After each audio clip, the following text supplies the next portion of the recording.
kalau saya ditunjukkan Tuhan untuk menafsirkan Alkitab, itu iluminasi, bukan ilham. Nah, jelas Pak ya? Ini Alkitab satu-satunya firman Allah. Saya lanjutkan lagi.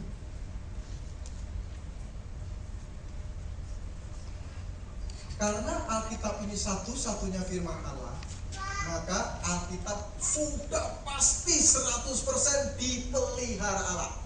Sudah pasti. Karena ini firman Allah. Coba kita buka dulu yang Matius pasal 24 ayat 35. Matius pasal yang ke-24 ayat yang ke-35. Langit dan bumi akan berlalu, tetapi perkataanku tidak akan berlalu. Langit dan bumi akan berlalu, tetapi perkataanku tidak akan berlalu. Perkataan Tuhan tidak akan hilang, tidak akan musnah, gitu ya. Matius pasal 5 ayat 18.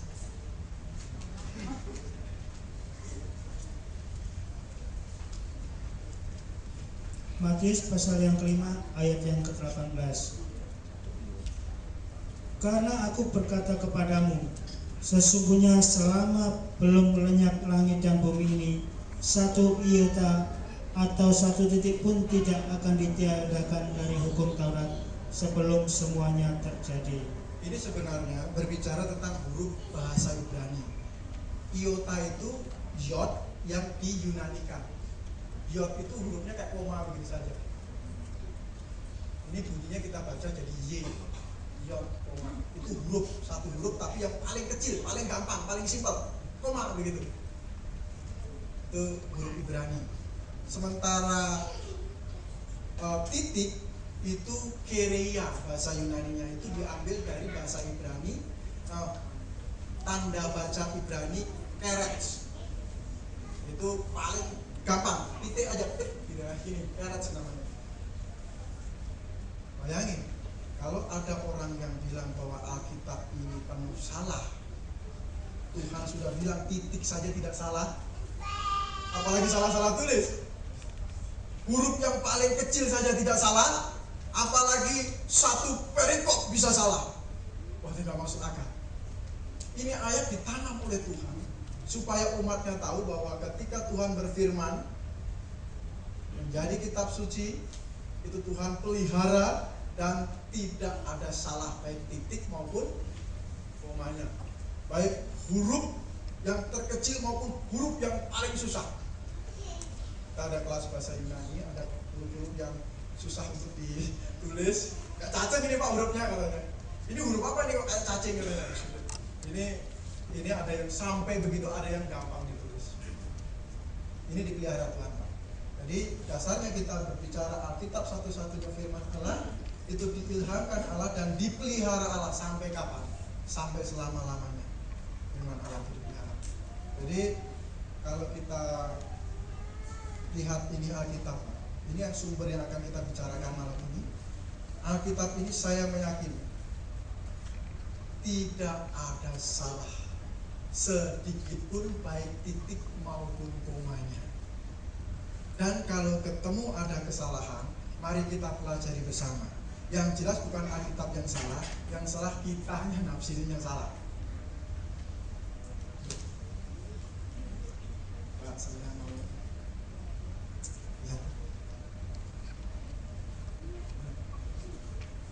Ini saya mau bacakan, tetapi secara sadar maupun tidak sadar, banyak kalangan meragukan keabsahan Alkitab sebagai firman Allah. Banyak kalangan meragukan keabsahan Alkitab sebagai firman Allah. Tadi bicara Alkitab satu-satunya firman Allah. Saya juga nggak terlalu memaksa. Saya juga berpikir mungkin ada orang yang firman itu masa Alkitab satu-satunya firman Allah. Kitab lain apakah bukan firman Allah juga? Misalnya kitab Al-Quran apa bukan firman Allah? Bukan. Al-Quran itu bukan firman Allah. Al-Quran itu firman Allah. Beda Pak. Firman Allah dengan firman Allah itu beda. Saya sudah diskusikan itu dengan Pak Ustadz itu. Memang betul dia bilang Al-Quran itu firman Allah. Oh ya berarti bukan firman Allah. Ya bukan begitu dong Pak firman. Lah lihat apa? Alkitab itu firman Allah, bukan firman Allah. Al-Quran firman Allah, bukan firman Allah. Apa saya salah? Wah, asik juga diskusi katanya. Dan yang meragukan Alkitab sebagai firman Allah itu datang dari teolog-teolog yang ngakunya orang pintar dari kalangan kekristenan itu sendiri, Pak. Waduh, luar biasa. Mereka punya metode kritikan terhadap Alkitab. Itu saya mau lower criticism. Lower criticism ini maksudnya pelajaran dari sekolah teologi yang mata pelajarannya ada yang tulisannya textual criticism atau biblical criticism. Mereka belajar dalam bentuk lower criticism. Itu maksudnya Alkitab mungkin ada kesalahan lah, kalau yang koma-koma itu pasti salah lah, itu rendah, kritik yang rendah-rendah gitu maksudnya. Lalu huruf A tulisnya O, itu mereka percaya ada salah lah di situ katanya. Lama-lama mereka belajar bagaimana supaya menggali sejago-jagonya mengkritik Alkitab. Coba bayangkan, ada pelajaran begitu, namanya higher criticism. Ini kritik yang luar biasa. Semakin canggih kita kritik Alkitab, semakin kita diacungkan jempol, bahkan dijadikan doktor of theology. Luar biasa. Nah, ini banyak makan korban, Pak. Di Indonesia ada sekolahnya, dan sekolahnya paling terkenal. Semua hamba Tuhan dari gereja-gereja yang berduit, maksudnya yang resmi dari pemerintah itu harus sekolah di sana. Ditanya ijazahnya STT mana? STT yang di Lampung, enggak. Diterima Pak dia. Mesti STT yang di Jakarta. Yang di mana? Enggak tahu, pokoknya STT yang di Jakarta. Itu mereka punya metode pelajarannya mengkritik Alkitab. Sehingga bayangkan, kalau dia sendiri sudah meragukan Alkitab sebagai firman Tuhan, cumannya kayak apa jadinya? Sukuisme. Yang Tionghoa ke Tionghoa, yang Jawa ke Jawa, yang Batak ke Batak. Nah, anak saya kemana? Kasihan. Kamu Tionghoa apa Jawa? Anak saya campuran. Jadi kasihan, nggak bisa masuk kemana-mana, nanti tengah-tengah. Gimana ini? Begitu. Luar biasa. Karena apa? Karena pelayan-pelayannya Tuhan sendiri pun sudah meragukan kebenaran firman Tuhan. Bagaimana dia mau ngajarin orang? Coba saya mau lihat nih. Ini Adam, yang biasa lah yang gampang. Adam. Ini pertanyaannya. Sering sekali, saya berkali-kali, udah berapa kali, puluh kali di Bandar Lampung ditanya orang begini. Benarkah ada manusia pertama di bumi ini? Karena mikirnya, nah itu kita jadi segini banyak itu anaknya Adam kawin sama siapa? Anaknya Adam itu. Akhirnya ada bilang itu manusia dulu ada, namun manusia sebelum Adam itu ada. Jadi sebenarnya Alkitab itu salah. Alkitab bilang ada manusia pertama itu salah. Sebenarnya ada tetangganya Adam yang tidak dicatat di dalam Alkitab. Itu dia yang kawin sama anak-anaknya Adam. Kalau kita berpikir anaknya Adam cuma dua, Kain dan Habil. Coba kita baca Kejadian. Kita coba lihat. Kita coba lihat Kejadian pasal yang ke-5 ayat yang ke-4. Kejadian pasal yang ke-5 ayat yang ke-4. Umur Adam setelah memperanakan Set 800 tahun, dan ia memperanakan anak-anak lelaki dan perempuan. Coba saya mau Bapak Ibu baca sedikit Alkitab. Itu sudah jelas ngomong bahwa anak Adam juga bukan cuma Kain dan Habil. Kalau Kain dan Habil mati satu, tinggal Kain. Tetapi di situ anaknya banyak. Itu bentuknya jamak. Banim itu dari ben, itu jamak. anak laki-laki. Dan banot, bahasa Ibrani banot itu dari bat, anak perempuan, itu jamak juga. Jadi anaknya banyak. Kalau dalam jangka waktu umur Adam sampai ratusan tahun begitu, itu anaknya bisa banyak. Dan pada saat itu anak seperti anak ayam kita. Saya dengar cerita ada misionari bawa kambing ke Papua. Lihatlah anak domba Allah. Domba nggak ada di sana dulu katanya cerita. Jadi tadinya mau pakai babi, sudah coba pakai teologi kontekstual, pakai babi. Bacanya agak aneh. Lihatlah anak-anak babi Allah, waduh, anak babi Allah, kayaknya kacau. Misionari merasa salah ini. Sekalipun orang Papua mungkin bisa mengerti gitu, karena lebih enak babi daripada daging kambing. Akhirnya misionari ini bawa kambing dari luar, kalau nggak salah dari Ternate katanya, dia bawa kambing dia ke Papua. Di Papua itu dia pelihara kambing itu di satu desa itu dia beternak sampai banyak. Yaitu anak beranak dikawinkan di situ. Dia beli sepasang, nanti anaknya kawinkan lagi, sudah gede kawinkan, jadi lumayan banyak. Nah, pada saat manusia diciptakan pun begitu. Jadi anak-anak Adam itu banyak dan saling kawin mengawin sampai menjadi satu bangsa, dan Tuhan bilang stop. Dioper modern. Stop. Jangan kawin mengawin lagi sedarah. Karena ada akibatnya. Setelah manusia menjadi banyak. Sebenarnya simpel itu jawabannya. Tapi kadang-kadang kalau kita ditanya sama anak kadang-kadang kalau paling kita sedih itu anak yang bertanya itu anak. Itu yang sedih, nggak bisa jawab. Apalagi yang ditanya bukan matematika. 4 kali 4 sama dengan berapa Pak? Kita salah nggak apa-apa lah, mungkin kita salah hitung gitu. Tapi kalau yang ditanya iman, larinya kemana Pak? Anak kita ini larinya ke neraka. Ini yang kita nggak salah. Kita salah jawab. Waduh, kalau yang itu tanya hamba Tuhan yang mana yang ditanya? Hamba Tuhan dipanggil gak datang. Mau yang ampunya gede baru dia mau datang. Wah, ini udah ngomong ampau dulu yang gede, berarti mutu pengajarannya sudah jelas. Kacau. Nah, ini yang fenomena saya gambar dari internet ini, air berwarna hitam sungai. Banyak orang yang bertanya-tanya, maka saya tampilkan ini tentang tulah pertama air menjadi darah. Ini dari Wikipedia. Bapak Ibu bisa buka sendiri di internet Wikipedia tentang tulah Mesir yang berhubungan dengan tulah pertama air menjadi darah. Apa katanya? Coba saya lihat di sini. Nah, dalam tulah air menjadi darah, warna merah di Sungai Nil diusulkan bukanlah warna darah, melainkan ganggang atau alga merah. Usai gunung Santorini meletus, debu vulkanisnya yang subur terbawa angin dan jatuh ke Sungai Nil. Debu ini membuat Sungai Nil menjadi kelewat subur sehingga populasi alga merah di sana pun mengalami ledakan bumi. Akibatnya, hampir seluruh bagian sungai berwarna merah. Karena populasinya terlalu banyak, sebagian besar alga itu mati dengan sendirinya, dan ketika mati membusuk, alga itu menghasilkan gas amonia.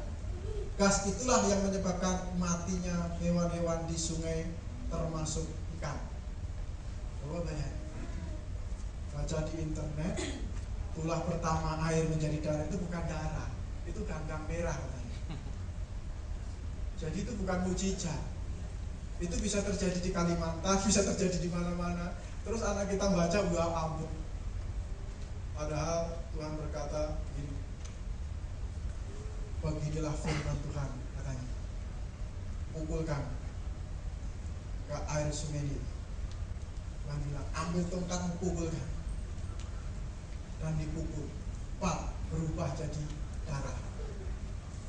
Itu perintah Tuhan. Kedua, keanehan kedua bahwa ini bukan ganggang merah, itu sampai ke dalam tungku-tungku minuman, tungku batu, tungku kayu, semua berubah jadi darah. Bayangkan, sekali dipukul, wah, Musa suruh pukulkan Sungai Nil, terus kemudian Harun disuruh pukulkan di selokan-selokan, supaya semua air menjadi merah. menjadi berubah jadi darah. Dan yang ajaib di situ, sudah ada di dalam gelas begini, berubah jadi merah. Kalau kita baca kisahnya luar biasa. Bagaimana itu dibilang itu dibilang ganggang merah? Kalau itu ganggang merah tidak bisa merubah dalam gelas saya.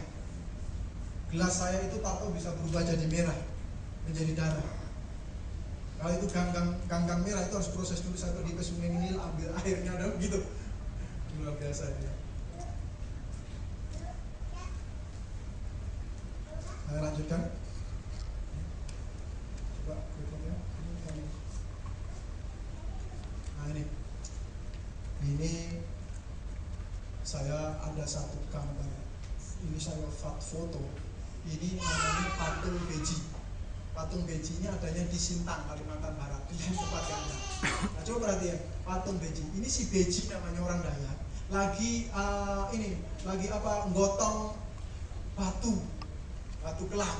Nah, jadi gunung begini nih katanya. Gunung ini namanya Bukit Kelam. Itu gara-gara si beji lagi gotong-gotong gitu kepleset akhirnya dia ketiban batu itu dan lama-lama jadi Bukit Kelam. Nah, saya foto di bawah ini sebenarnya ada saya lagi foto di patungnya ini, tapi saya potong. Ini dongeng yang terkenal di Sintang, Kalimantan Barat. Maka sampai dijadikan patung si beji. Ini dongeng. Saya yakin ini mah bukan sungguhan punya gitu ya. Ini dongeng. Saya mau lihat ini. Apakah cerita Yunus ditelan ikan itu adanya dongeng semata? Yunus ditelan ikan 3 hari 3 malam masih bisa hidup. Ikan apa itu katanya? Ini dongeng. Ini kayaknya jadi beneran apa enggak sih katanya? Bahkan ada di ajaran-ajaran yang tidak ada dalam Alkitab, Yunus bisa berdoa di dalam perut ikan itu misalnya begitu. Wah, ini dongeng luar biasa itu katanya. Ini Alkitab yang satu ini kurang lebih tidak masuk akal. Nggak masuk akal.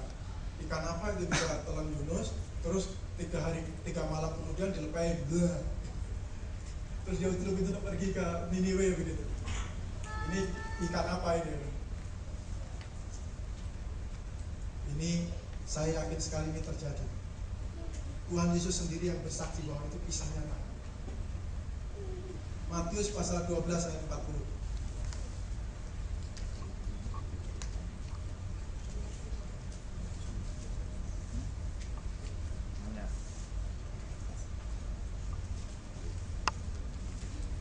Matius pasal yang ke-12 ayat yang ke-40.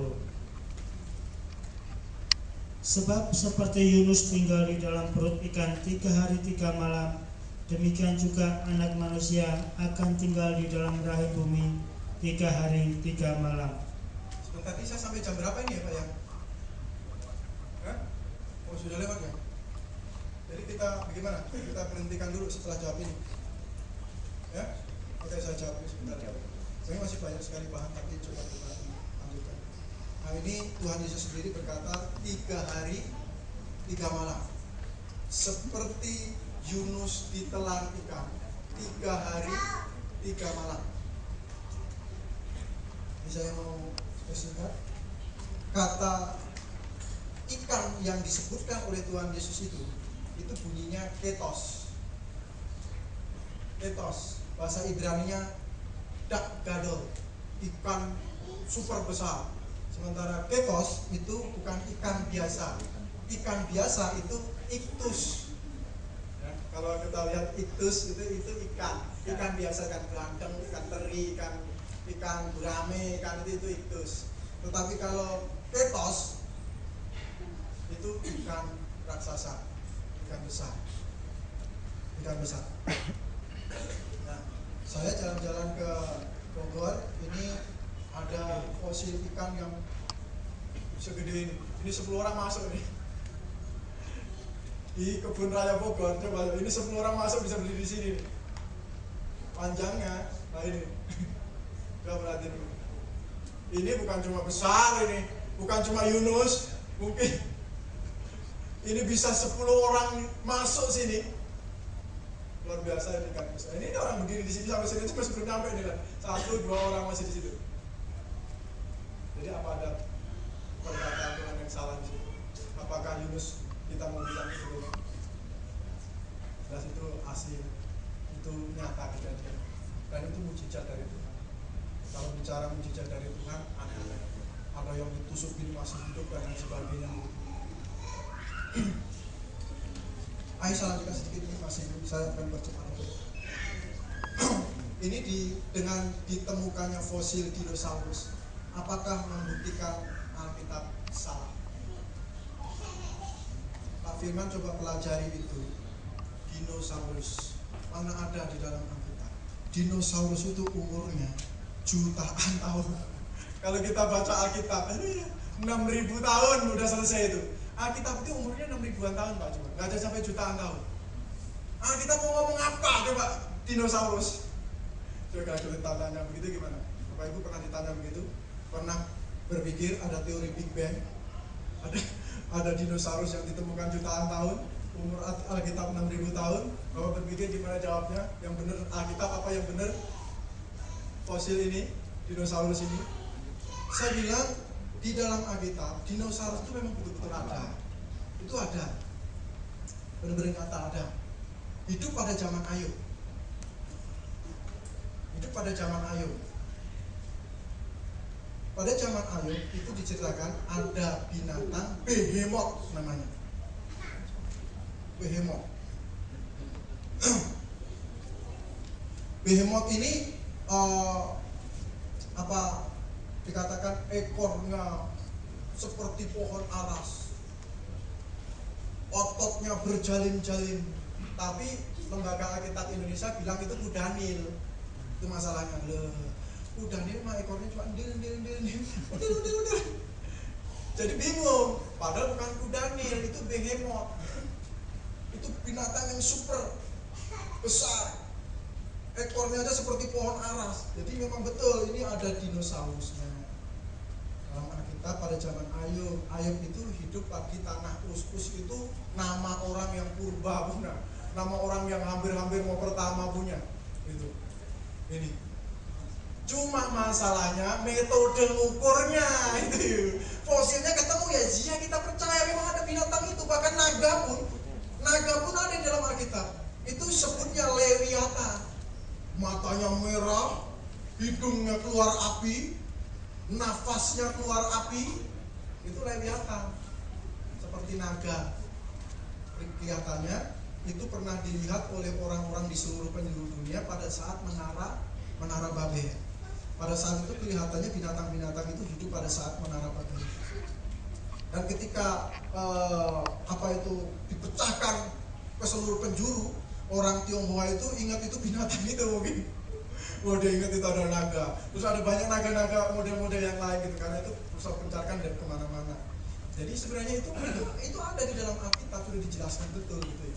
Tetapi metode pengukurannya itu metode, saya singkat aja ini karena tidak perlu pakai sampai pusing-pusing, cuma tahu aja. Metode penghitungan umur fosil dengan karbon 14 ditemukan oleh William F. Levy tahun 1946. Jadi metode karbon 14 itu maksudnya begini. Karbon 14 itu didapat dari tumbuh-tumbuhan. Karbon 14 itu didapat dari tumbuh-tumbuhan, dan manusia, binatang-binatang dan lain sebagainya itu bisa ada kandungan karbon 14 karena makan tumbuh-tumbuhan. Macan makan kijang makan tumbuh-tumbuhan. Jadi pada titik tertentu ada kandungan karbon 14. Nah, karbon 14 itu akan menyusup pertumbuhannya ketika manusia atau makhluk hidup itu stop pertumbuhan 5.710 tahun. Separuh. Nanti kemudian akan nyusut lagi separuh sampai 60.000 tahun.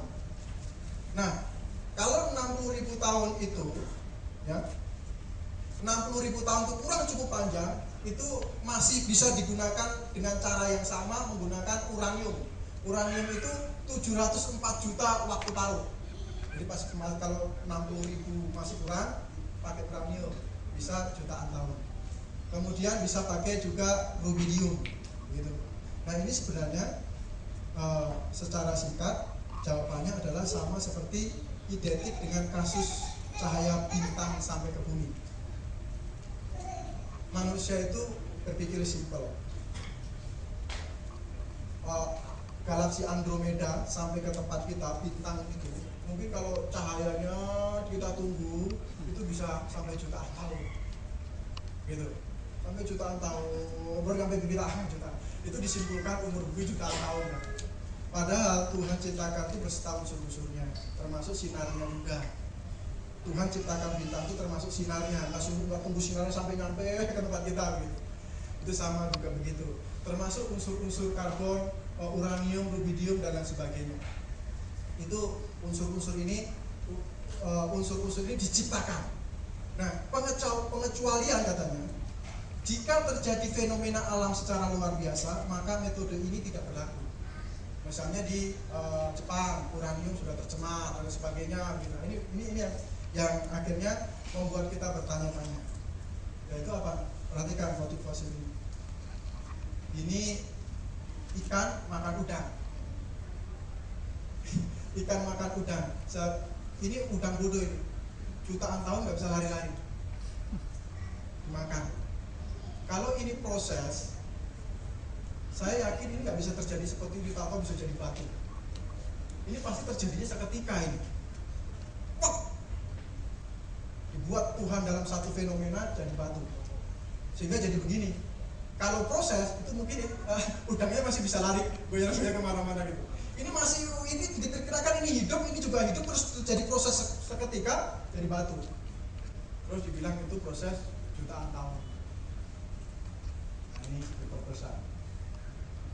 Ini jelas menurut saya ini tidak terjadi dalam proses jutaan tahun. Ini seketika, nah, kalau ketemu batu yang bisa jadi cincin itu bilang jutaan tahun, itu bukan, itu proses seketika yang Tuhan buat. Bisa saja itu terjadi 6.000 tahun yang lalu, 5.000 tahun yang lalu, 4.000 tahun atau kemarin, bahkan seperti fosil ini. Ini fosil Kimpat. Ini nggak mungkin jutaan tahun, ini mungkin kemarin. Zaman Adam nggak ada Kimpat. Oke, nanti kita lanjut. Kita akan selamatkan dulu, baru karakter kita keluar dengan baik. Sementara mereka membangun karakter sedemikian rupa ya, supaya bisa diselamatkan. Nggak nyampe-nyampe, utang terus. Maunya masuk berbuat baik, nggak bisa. Dosa itu, waduh, saya sudah berkali-kali bicara dosa itu beranak cucunya, waduh, banyak sekali Pak. Nggak bisa kita kalau menurutin dosa itu. Dengan kita amal gitu, kalau ada pengemis saya kasih, bisa begitu mengurangi dosa. Nggak bisa, sampai kapan kita sanggup memberi duit kepada si pengemis? Baru 3 kali pasti dia sudah marah. Ya ampun, nggak ada orang yang bisa dingemisin lagi. Itu sudah dosa.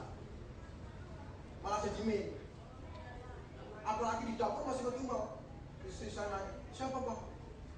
Dasar pengemis gila itu, datang terus ke tempat kita. Tambah lagi dosanya. Ngasih cuma 3 kali sudah dosa 2 kali. Anak saya bilang, jangan marah-marah gitu. Jangan marah-marah bagaimana? Tambah 3. Jadi sudah sama. Penginjil teguh bilang, hajar aja Pak, ayo kita ajar sama-sama. Sudah tapi kasih cuma 3 kali. Nggak bisa Pak, gimana caranya? Tapi kekristenan begitu luar biasa. Dia apa? Dia bangun dari dalam. Dengan apa? Garansi Yesus di dalam kamu. Bagaimana menceritakan kepada manusia Allah ada di dalam diri kita kalau bukan pakai cara seperti Alkitab? Gimana caranya? Nggak bisa. Pakai cara satu gitu. Gimana cara satunya? Satunya di surga. Ya kalau turun pasang surganya. Nggak bisa ceritain sama mereka. Satu-satunya cara yang berhikmat itu pakai cara apa? Menjelma menjadi manusia. Oleh sebagian orang dibilang Allah itu 3. Tidak apa-apa. Tapi diberi pengertian, diberi hidayah, supaya mereka akhirnya mengakui bukan 3, tapi tiga di dalam satu. Trace and AC bahasa Yunani. Tiga di dalam satu. Bukan 1+1+1 sama dengan 3. Tapi 3 di dalam satu. Oke. Ada pertanyaan lagi, Pak? Yang lain? Oh, ini ditulis dari bahasa Arab pakai bahasa Arab.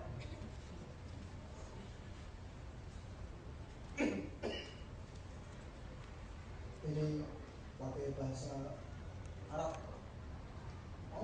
Semua.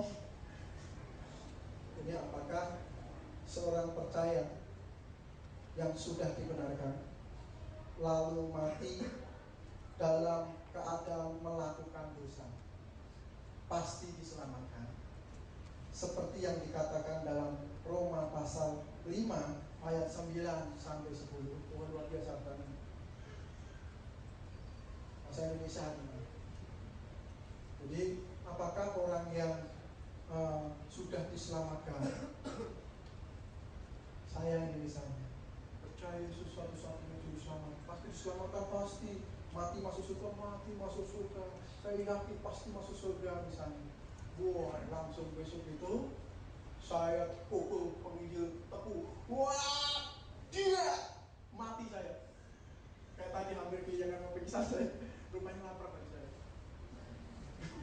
Salah setting, harusnya makan dulu seminar itu. Ini seminar dulu, nggak makan, saya lupa makan jadinya. Ini misalnya penginjil tepu saya pukul, mati.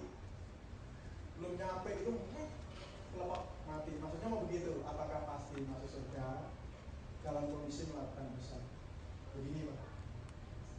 Di dalam Alkitab saya mau beritahu ada 3 hal dosa yang tidak terampuni. Yang pertama, dosa malaikat. Dosa malaikat. Jadi malaikat tidak bisa diampuni. Dosa malaikat tidak bisa diampuni.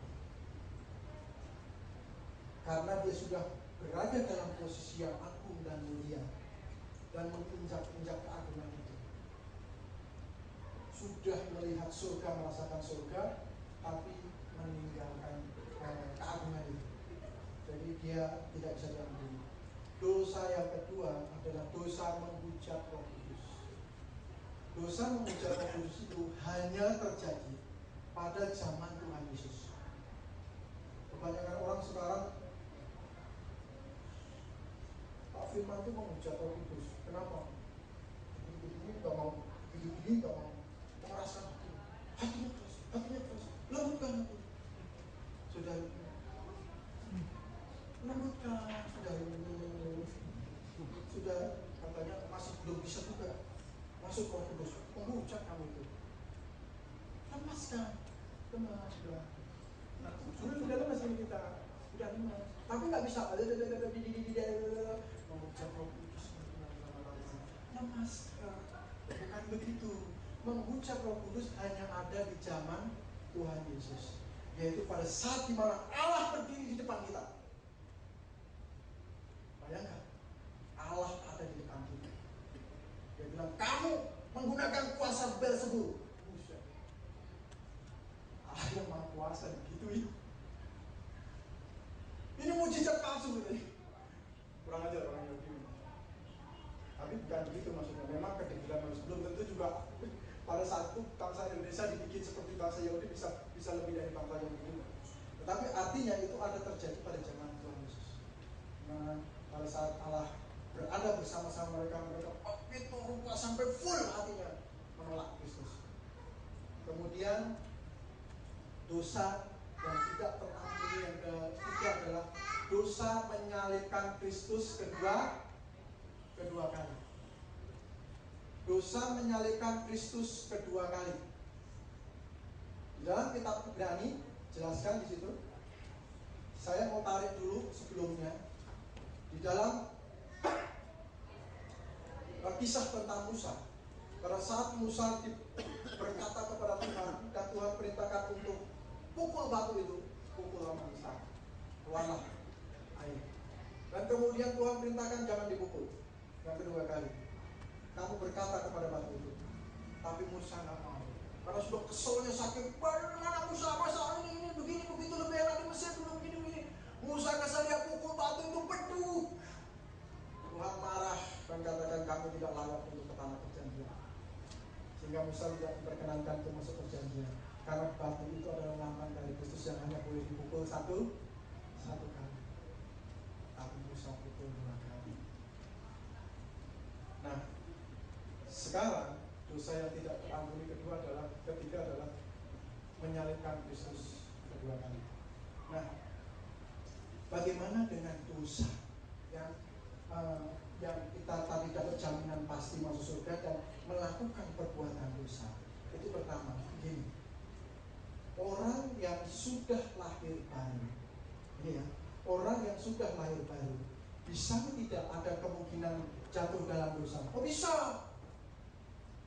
Ingat, kedatangan Tuhan Yesus untuk mengembalikan posisi semula keadaan manusia. Pertama diciptakan dalam posisi kudus, hatinya kudus, tetapi karakternya belum teruji.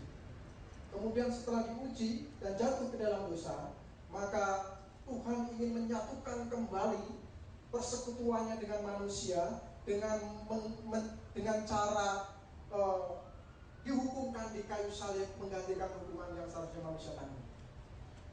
Nah, di sini Tuhan mau mengembalikan posisinya menjadi manusia, menjadi posisi kudus, sehingga di dalam kitab 1 Korintus dikatakan kepada jemaat orang-orang kudus di Korintus. Jadi setiap orang yang percaya kepada Yesus yang lahir baru sekarang disebut orang-orang kudus. Tidak tunggu mati baru disebut kudus. Orang yang sudah percaya Tuhan sekarang pun sudah bisa disebut kudus, posisinya kudus. Hatinya bagaimana? Akan kuberikan kepadamu hati yang baru di dalam batinmu. Jadi hati kita juga dibikin baru. Hanya karakter tidak dibuat kudus. Kalau dibuat kudus langsung semuanya berubah jadi malaikat. Kalau sudah berubah jadi malaikat, tidak perlu lagi ada yang jualan spare part, jualan elektronik, jualan nasi, servis laptop, komputer, nggak begitu lagi karena sudah semua karakter kudus. Nah, kita coba lihat di ini. Nanti saya akan jawab sedikit. 1 Yohanes pasal yang kedua saya akan bacakan ulang ke sampai 3 kali. 1 Yohanes pasal 2 ayat yang ke-6. Barang siapa mengatakan bahwa ia ada di dalam Dia, ia wajib hidup sama seperti Kristus telah hidup. Barang siapa mengatakan bahwa ia ada di dalam Dia, ia wajib hidup sama seperti Kristus telah hidup. Sekali lagi, barang siapa mengatakan bahwa ia ada di dalam Dia, ia wajib hidup sama seperti Kristus telah hidup. Jadi bagaimana Kristus telah hidup, kita wajib hidup sama seperti Kristus. Itu sebenarnya patokan dasarnya. Nah, tadi sudah dijelaskan bahwa orang yang percaya kepada Yesus dimateraikan oleh Yesus sendiri dalam hatinya. Nah, apakah masih bisa berbuat dosa? Oh jelas, karena itu pembangunan karakter namanya. Tetapi orang-orang yang sudah lahir baru itu sama seperti posisi di mana ayam jatuh dalam air. Nah, ini saya cocok ini kisah ini. Ayam jatuh dalam air, langsung dia dia langsung cepet-cepet apa? Naik. Orang yang sudah lahir baru jatuh dalam air itu bukan seperti bebek, langsung jatuh air, sampai sore kalau dipanggil sama orang yang beri. Waktu masih kecil tuh saya suka ini suruh manggil papa. Jadi itu bebeknya panggil tuh. Anak bebek itu suka, oh jalan-jalan juga suka, beri. Dikali-kali itu. Lu begini. Bodoh amat dari saya itu kalau nggak ditangkapnya, baru semuanya ikut begitu. Itu bebek jatuh dalam air. Orang lahir baru jatuh dalam air. Maksudnya jatuh dalam dosa. Orang lahir baru jatuh dalam dosa. Asik, terusin aja, asik sekali. Waduh. Ini bebek, bukan orang lahir baru. Tapi kalau orang lahir baru, dia akan ada alarm dari surga. Karena juga orang lahir baru itu bukan robot. Kalau sudah lahir baru langsung bikin robot sama Tuhan. Digoda, saya tidak suka karena Tuhan sudah setting saya begitu. Ada godaan lain, saya tidak boleh karena Tuhan sudah setting saya begitu. Gak bisa begitu, itu lucu jadinya. Dunia ini Tuhan menggoda, Tuhan menyeting supaya kita jangan mau gitu. Lucu jadinya. Dunia ini jadi lucu kejadiannya. Tuhan goda lagi supaya orang ini jatuh dalam dosa, tapi Tuhan setting supaya orang itu jangan jatuh gitu. Lucu lagi. Itu bukan membangun karakter. Makanya di situ dikatakan wajib hidup, bukan sudah pasti hidup. Sama seperti Kristus telah hidup, bukan begitu. Tetapi secara gampang dikatakan itu wajib hidup, sama seperti Kristus telah hidup. Itu artinya pembangunan karakter. Jadi sekarang sekalipun misalnya saya berbuat dosa, karena berbuat dosa itu sendiri sangat sulit untuk sangat sulit untuk didefinisikan. Kadang-kadang manusia simpel saja ngomong dosa itu begini, saya tendang, dosa itu, dosa namanya, mati saya, masuk neraka itu dosa. Tahu nggak orang-orang pintar itu? Dia tahu mati dia.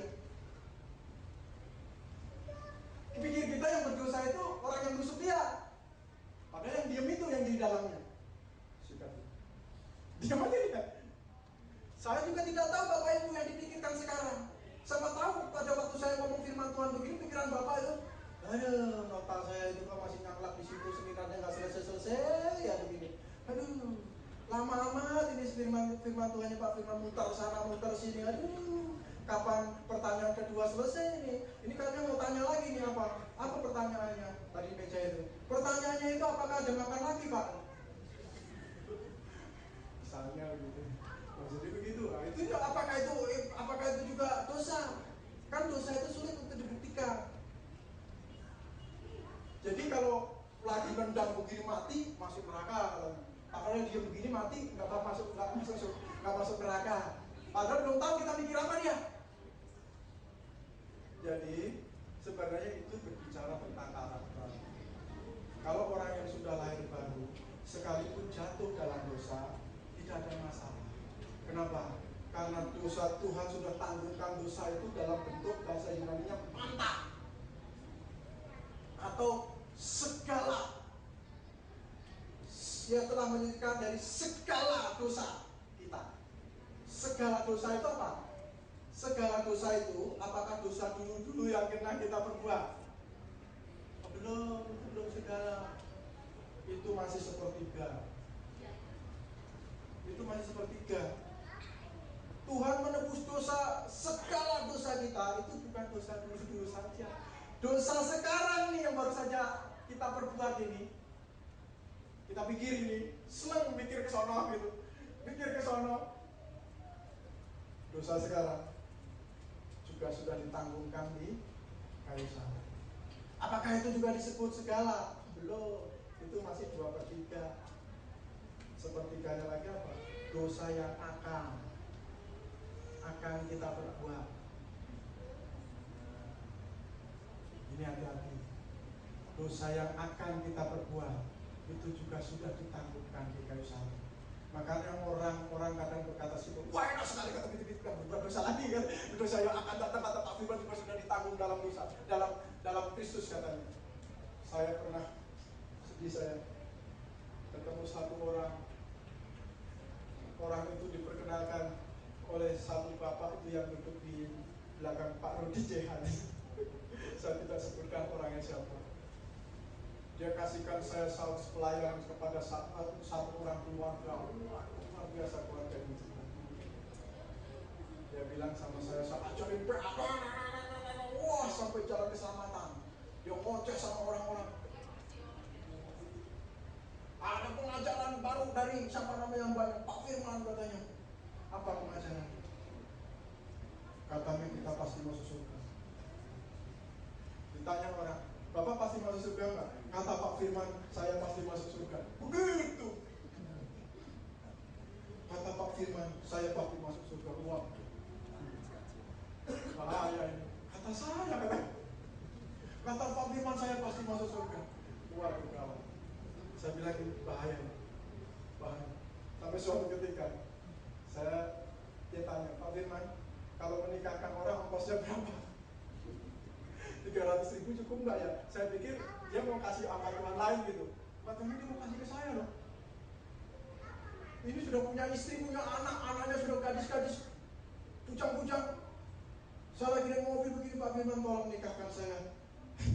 Pacar saya itu ada di Sarjo. Mobilnya rasanya mau saya putar balik, mau saya tendang keluar kalau saya begitu.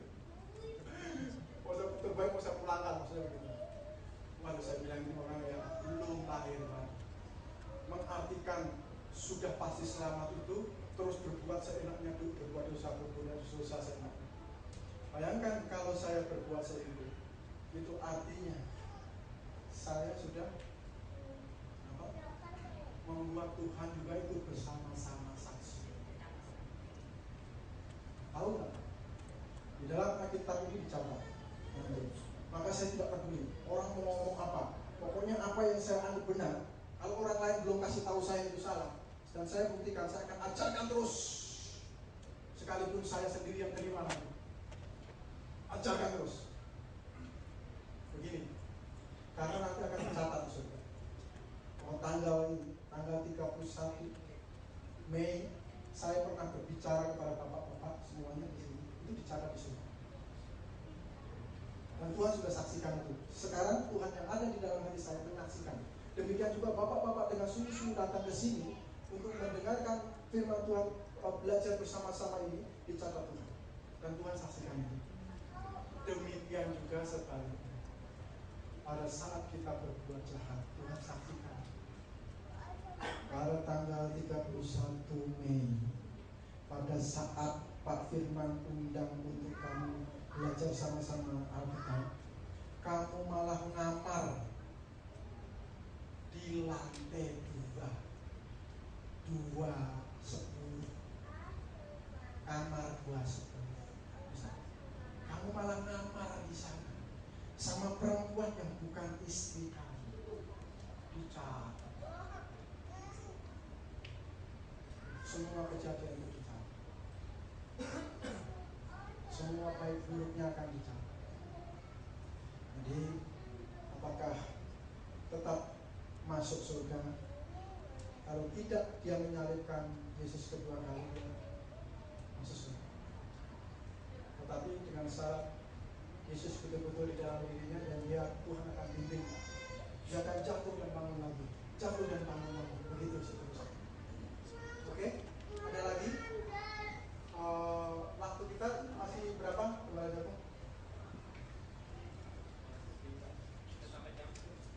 jam 8.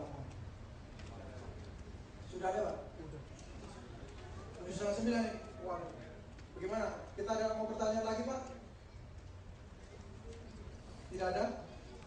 Supaya jangan terlalu malam, kita akan tutup saja.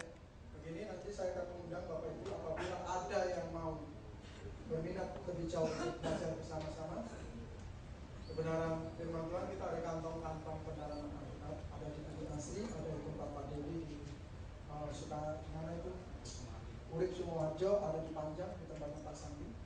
Dan kalau Bapak Ibu berminat untuk belajar, saya juga siap untuk ke tempat Bapak Ibu, silakan saja. Dan ini nanti kita ada kenang-kenangan satu buku, karena seminar ini tidak bisa selesai. Di buku itu saya rangkum sedikit bahan-bahan. Baik, kita akan tutup saja. Tutup. Saya kembalikan ke kembali.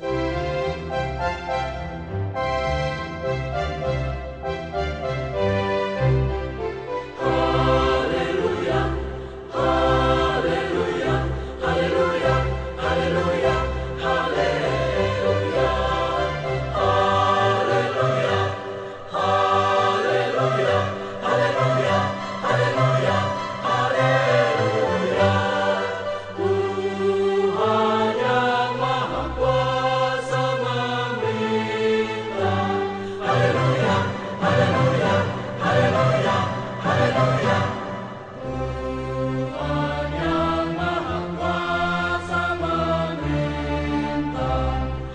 haleluya, haleluya, haleluya.